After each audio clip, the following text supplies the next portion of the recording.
Hello student, today I am going to explain you the remaining part of biotechnology principle and processes. Genetic transformation in plants. Plants में देखेंगे कि जो genetic material है उसको कैसे transfer किया जाता है एक प्लांट से दूसरे प्लांट में। After the discovery of Ti. Plasmid of Agrobacterium tumefaciens, जो एगेरोबैक्टीरियम ट्यूमिफेसियंस बैक्टीरिया होते हैं उसके अंदर जो प्लाज्मिड होता है टी.आई. प्लाज्मिड, इसका जो जेनेटिक इंजीनियरिंग में प्लांट ट्रांसफॉर्मेशन में यूज़ किया जाता है। It become possible to transform plant genetically, और इस टी.आई. प्लाज्मिड की हेल्प से जो प्लांट्स के अंदर जेनेटिक मटेरियल्स को ट्रांसफ़र करना बहुत आसान हो गया। This bacteria is called natural genetic engineer. इसी कारण इस बैक्टीरिया को नेचुरल जेनेटिक इंजीनियर कहते हैं। कौन सा bacteria? Agrobacterium tumefaciens. This bacteria is able to infect tomato, mustard, sunflower and soybean like plant. ये जो बैक्टीरिया होता है किसमें संक्रमण फैलाता है? टमाटर के अंदर, सरसों के अंदर, सनफ्लावर के अंदर, सोयाबीन के अंदर। A tumefaciens produce crown gall tumour in plant. ये जो बैक्टीरिया होता है प्लांट के अंदर एक ट्यूमर फॉर्म करता है क्राउन वाले रीजन में। The genes responsible for crown gall formation are found in its plasmid called T I. Plasmid. अब ये जो ट्यूमर होता है इसके लिए कौन सा जीन्स रिस्पॉन्सिबल होता है? वो जीन्स टी.आई. प्लाज्मिड के अंदर पाया जाता है। T I. Plasmid is use to genetic engineering in gene transfer. इसी कारण जो टी.आई. प्लाज्मिड है इसका यूज किया जाता है जीन्स के ट्रांसफर करने में। T I. Plasmid use as a vector. T I. जो प्लाज्मिड होता है इसको एक वेक्टर के फॉर्म में यूज किया जाता है। It is an extra nuclear DNA called T DNA. ये क्या होता है? न्यूक्लियस के बाहर की तरफ पाया जाने वाला एक डीएनए है जिसको टी.डी.एन.ए कहते हैं। For the transfer of any desired gene, अगर आप किसी भी आपकी इच्छा अनुसार किसी जीन को ट्रांसफर करना है तो सबसे पहले उस जीन को इंसर्ट करना होगा, जोड़ना होगा टी.आई. प्लाज्मिड्स के साथ with the help of restriction endonuclease and DNA ligase. तो सबसे पहले डीएनए को आपको कट करना है रेस्ट्रिक्शन एंडोन्यूक्लियस की हेल्प से। रेस्ट्रिक्शन एंडोन्यूक्लियस को केमिकल सीजर या मॉलिक्यूलर सीजर कहा जाता है, जो मॉलिक्यूल्स को कट करता है, केमिकल्स को कट करता है। और दोनों डीएनए को कट करने के बाद उसको जोड़ा जाएगा, तो जोड़ने का काम करेगा डीएनए लाइगेज। अब दो डीएनए डिफरेंट डीएनए को जोड़ दिया है, मतलब एक टी.आई. प्लाज्मिड का डीएनए और दूसरा आपका डिजायरेबल जो जीन्स होता है वो डीएनए। जोड़ने के बाद जो नया डीएनए बना है उसको रिकॉम्बिनेंट डीएनए बना है। अब इस रिकॉम्बिनेंट डीएनए को ट्रांसफर कर देंगे होस्ट सेल्स के अंदर। ये होस्ट सेल्स के अंदर जाकर मल्टीप्लाइड करेगा, मतलब अपने समान नए डीएनए को प्रोड्यूस करेगा। This plant are then planted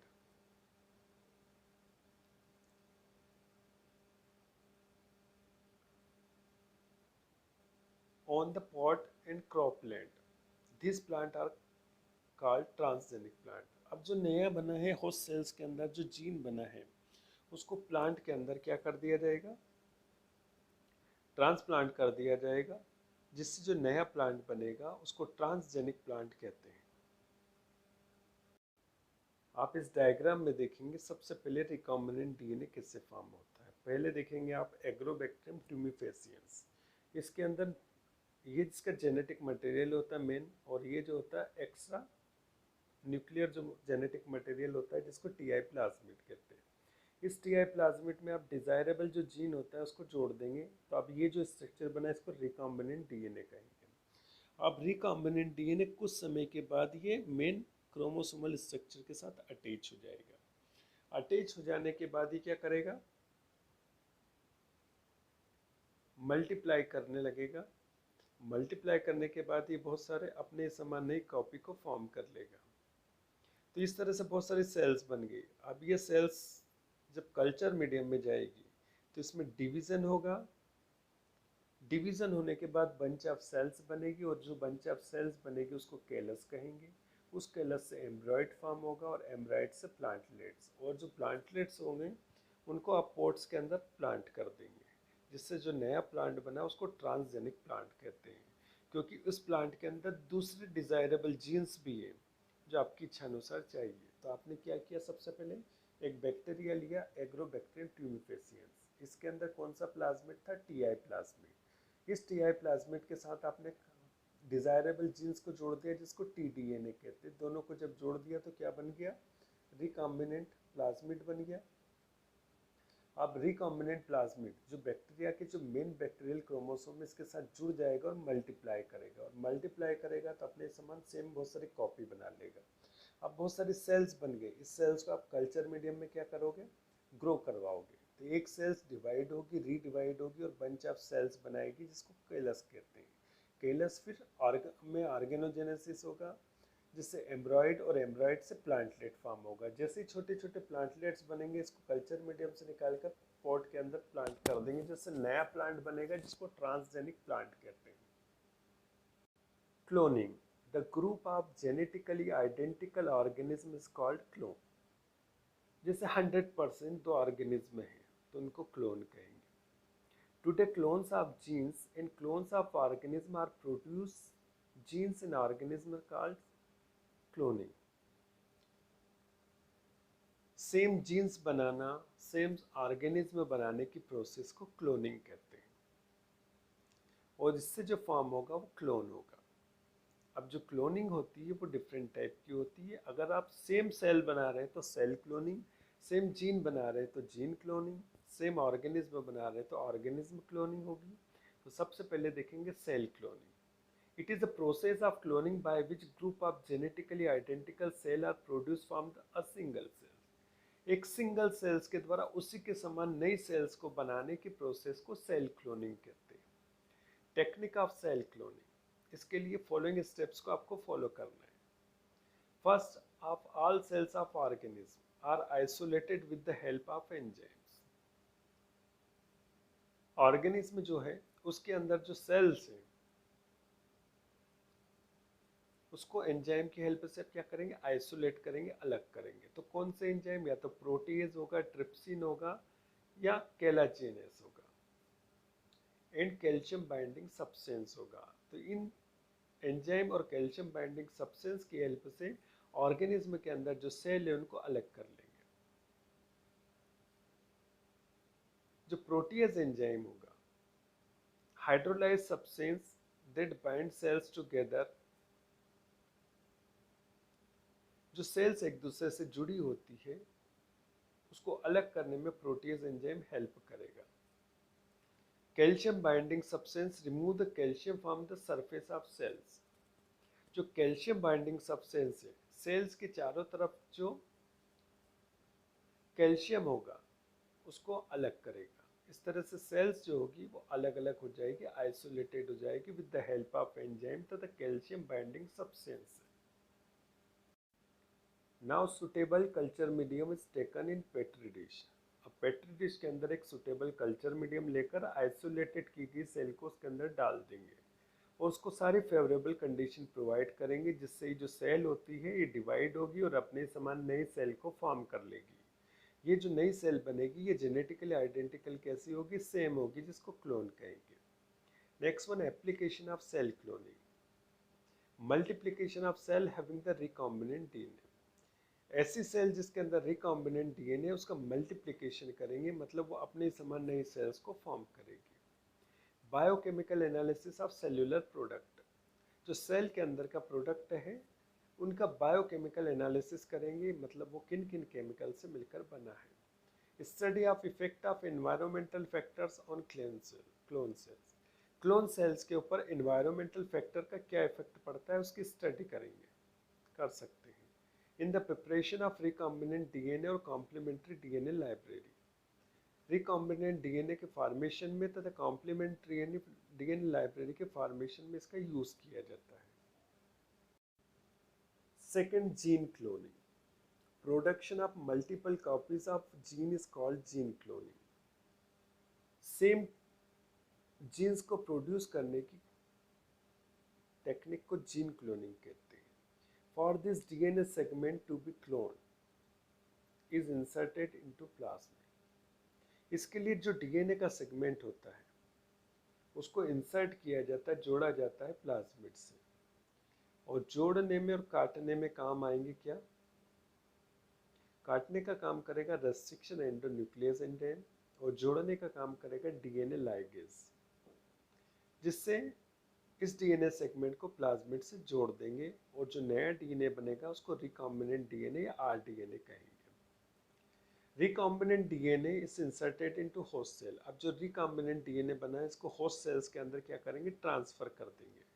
तो होस्ट सेल्स के अंदर ये जो प्लाज्मिड है, रिकॉम्बिनेंट डीएनए है, ये अपने समान मल्टीपल कॉपीज को फॉर्म कर लेगा, मतलब जीन्स को फॉर्म कर लेगा।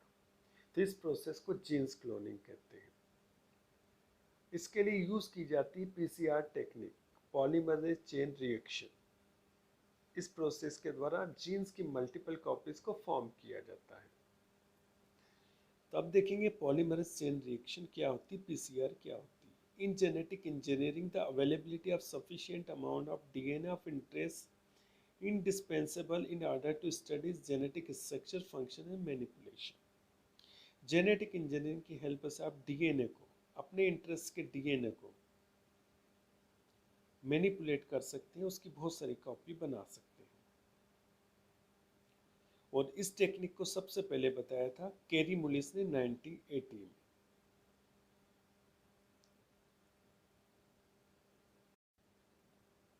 Technique of PCR, polymerase chain reaction की टेक्निक में क्या क्या रिक्वायरमेंट होती है वो देखते हैं। सबसे इसमें पहले लगेंगे primers, pieces of nucleotides. Taq polymerase enzyme, target sequence of DNA sample, DNA जो सैंपल है उसका target sequence, and 4-deoxyribonucleotides। PCR include the number of cycles and amplifying the DNA of interest in vitro। इसको artificial laboratory में किया जाता है और PCR के अंदर बहुत सारी साइकिल चलेगी, जिसमें नंबर ऑफ जो जीन होंगे, डीएनए होंगे, उनका मल्टीप्लिकेशन होगा। इस साइकिल हैज 3 स्टेप और जो साइकिल होगी उसके अंदर प्रत्येक साइकिल के अंदर कितनी स्टेप होगी? 3। तो पहले स्टेप को बोलते हैं denaturation. The first step, denaturation of DNA sample in reaction mixture to 94 degree Celsius. इस स्टेप के अंदर जो टेम्परेचर होगा 94 डिग्री सेल्सियस होगा। इस स्टेप में डीएनए के जो डबल स्ट्रैंड है वो एक दूसरे से अलग अलग हो जाएंगे। तो डीएनए के जो दोनों स्ट्रैंड एक दूसरे से अलग हो जाते हैं तो इस प्रोसेस को डीनेचुरेशन कहते हैं। Second step, renaturation. The temperature is almost lower to 50 degree Celsius. अब जो टेम्परेचर होगा 50 डिग्री सेल्सियस होगा, जो कि 2 oligonucleotide primers to anil and bind complementary sequence of DNA molecules।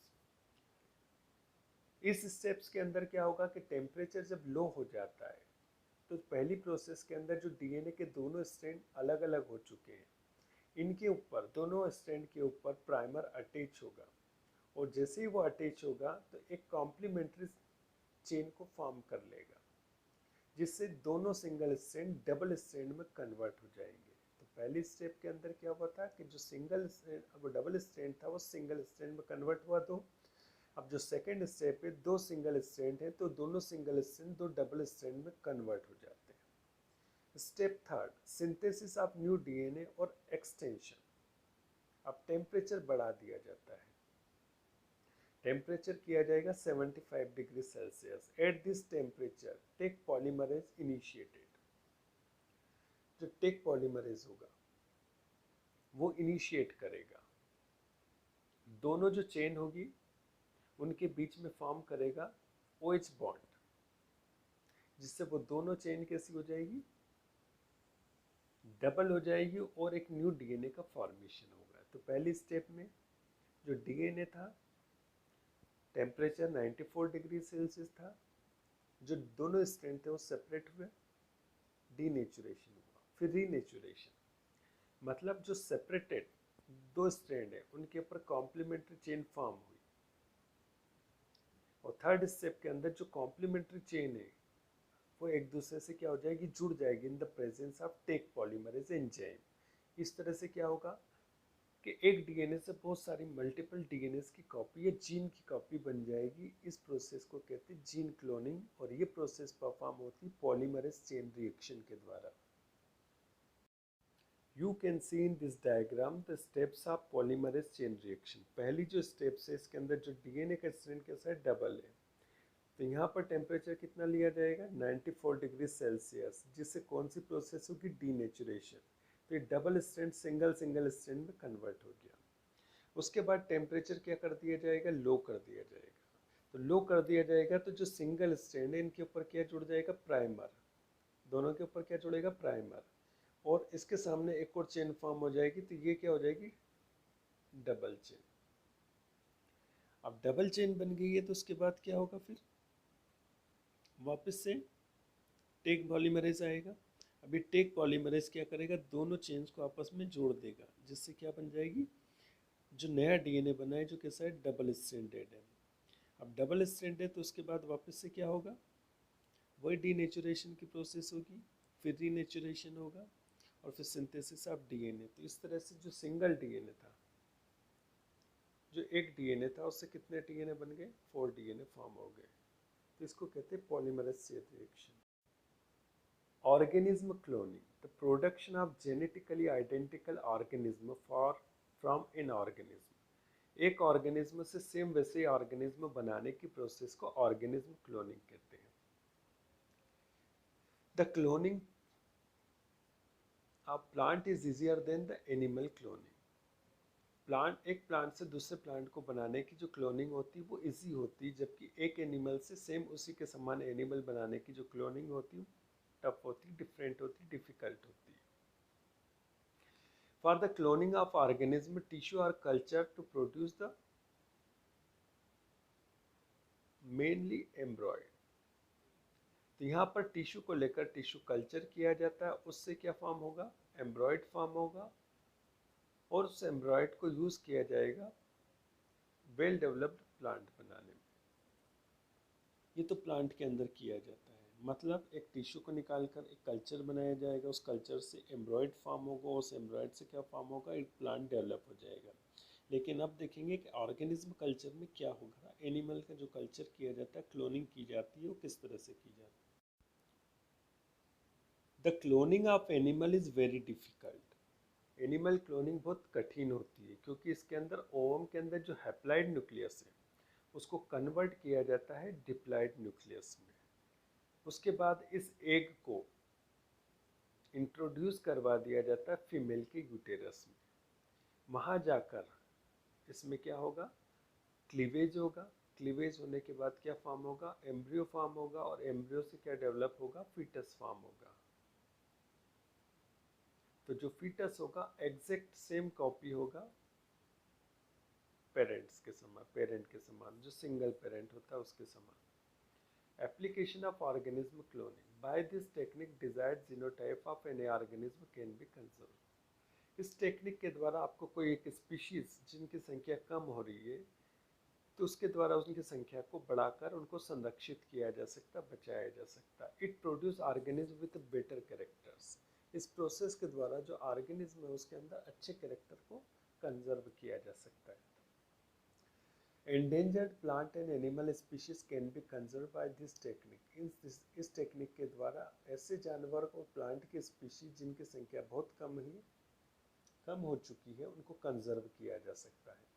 Animal with a good quality of milk and protein can be produce. इस process के द्वारा ऐसे एनिमल जिससे बहुत अधिक क्वांटिटी में मिल्क तथा प्रोटीन मिलता है उसको प्रोड्यूस किया जा सकता है। Demerits of organism cloning, it becomes difficult in decide parents को डिसाइड करना बहुत कठिन होता है कि वो यूजफुल होगा कि नहीं होगा। इट में also produce organism with unwanted character. इस प्रोसेस के द्वारा कुछ ऑर्गेनिज्म ऐसे भी प्रोड्यूस हो सकते हैं जिनमें कुछ अनवांटेड कैरेक्टर है जो आपको लिए जरूरी नहीं है, आपको नहीं चाहिए। The strain of microbe should be misuse. तो इस प्रोसेस के द्वारा जो माइक्रोब्स बने उनका मिसयूज भी हो सकता है, बायो वेपन्स के फॉर्म में भी हो सकता है। इसके बाद types of organism cloning. Microbial cloning. Microorganisms also produce clone as they can reproduce asexually. जो माइक्रो ऑर्गेनिज्म होते हैं उनके भी क्लोन बनाए जा सकते हैं। Due to this property gene of interest have been clone in micro organism.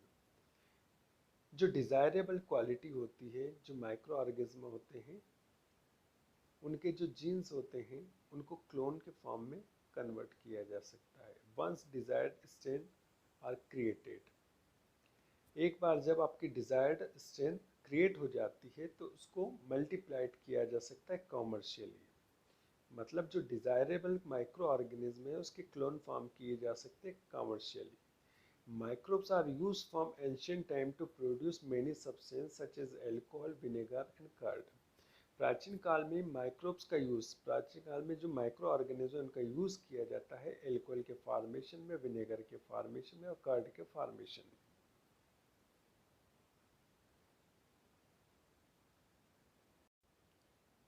You can see in this table various microbes and their applications.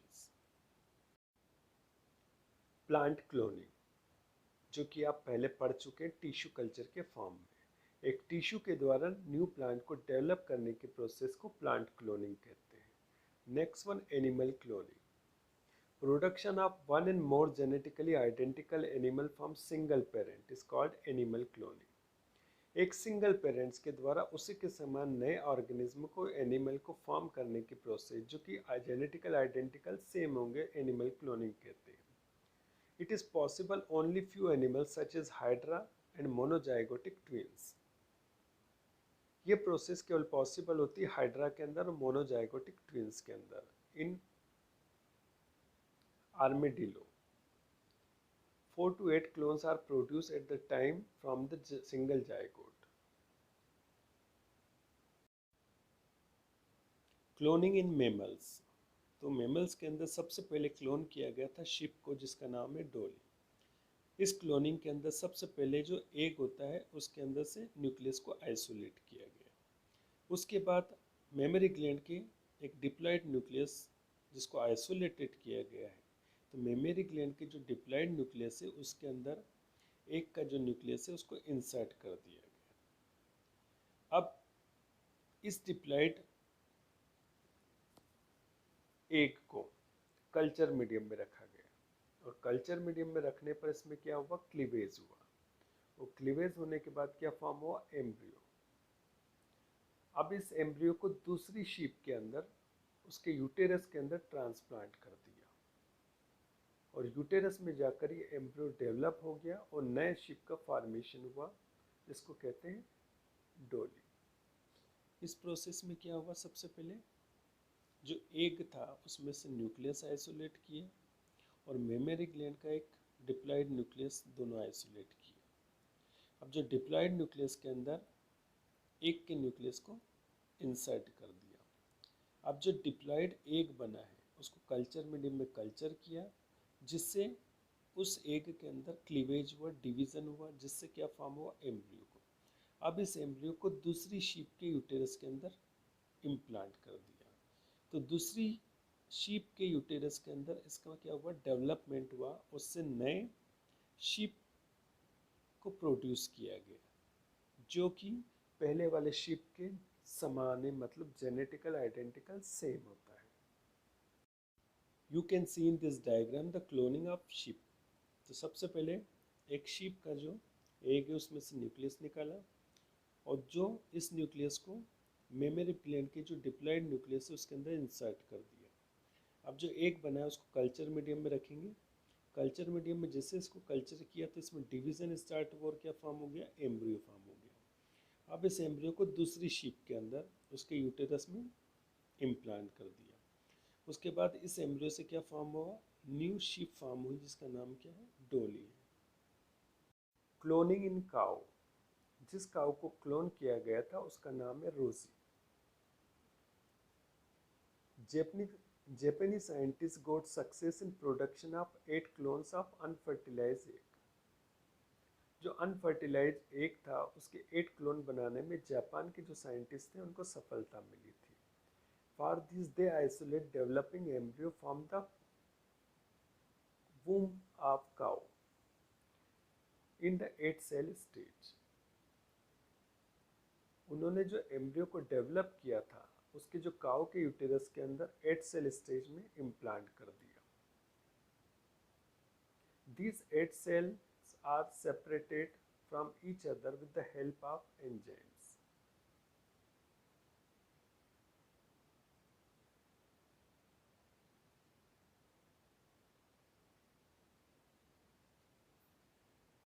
Cloning in cow, जो काउ के अंदर क्लोनिंग की थी जापान के साइंटिस्ट ने की थी। उन्होंने जो अनफर्टिलाइज एग था उससे 8 क्लोन बनाए थे और जिस काउ को क्लोन किया गया था उसका नाम था रोजी। उन्होंने काउ के वो जो यूटेरस होते हैं उसके अंदर जो डेवलपिंग एम्ब्रियो था उसको आइसोलेट किया। कौन सी स्टेज के अंदर? 8 सेल स्टेज के अंदर। और एंजाइम्स की हेल्प से जो एम्ब्रियो की जो 8 सेल थी उनको सेपरेट आउट कर लिया। इसके बाद इन सेल्स को कल्चर मीडियम के अंदर कल्चर किया और कल्चर करने पर ये जो सेल्स थी अलग अलग सेल्स थी डिवाइड होने लगी और जो 8 सेल थी हर एक सेल्स के द्वारा नए एम्ब्रियो का फॉर्मेशन हुआ। अभी जो नया एम्ब्रियो बना अलग अलग काउस के अंदर उसके यूटेरस में इम्प्लांट कर दिया गया और काउ के अंदर ये इम्प्लांटेड एम्ब्रियो फर्दर डेवलपमेंट करता है और न्यू काउ को फॉर्म करता है। इस तरह से उन्होंने एक अनफर्टिलाइज एग के द्वारा 8 काउ को फॉर्म किया था। क्लोनिंग इन काउ, जापान के जो साइंटिस्ट थे उन्होंने फर्टिलाइज एग से 8 क्लोन फॉर्म किए थे जिनका नाम रोजी रखा गया। उन्होंने फर्टिलाइजेशन एग जो था वो आइसोलेटेड किया। कौन सी स्टेज में? 8 सेल स्टेज में। उस फर्टिलाइज एग के अंदर 8 सेल्स थी जिनको एंजाइम की हेल्प से सेपरेट आउट कर लिया। उसके बाद जो 8 सेल्स थी उनको कल्चर मीडियम के अंदर ग्रो करवाया जिससे ये सेल्स जो है डिवाइड हुई और डिवाइड होने से इनसे बने माइक्रो एम्ब्रियो। अब 8 माइक्रो एम्ब्रियो बने। इन 8 माइक्रो एम्ब्रियो को अलग अलग काउ के यूटेरस के अंदर क्या कर दिया? इम्प्लांट कर दिया। वहाँ जाने के बाद यूटेरस के अंदर इनमें डेवलपमेंट हुआ और 8 काउ के अंदर 8 न्यू काउ का फॉर्मेशन हुआ, डेवलपमेंट हुआ।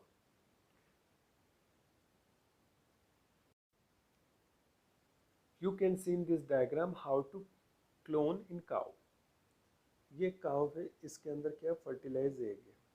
इस फर्टिलाइज एग में पहले क्या हुआ कि डिवीजन हुआ, 1 से 2 सेल बनी, 2 से 4 सेल बनी। अब इन 4 सेल्स को क्या कर दिया? अलग अलग सेपरेट आउट कर दिया एंजाइम की हेल्प से।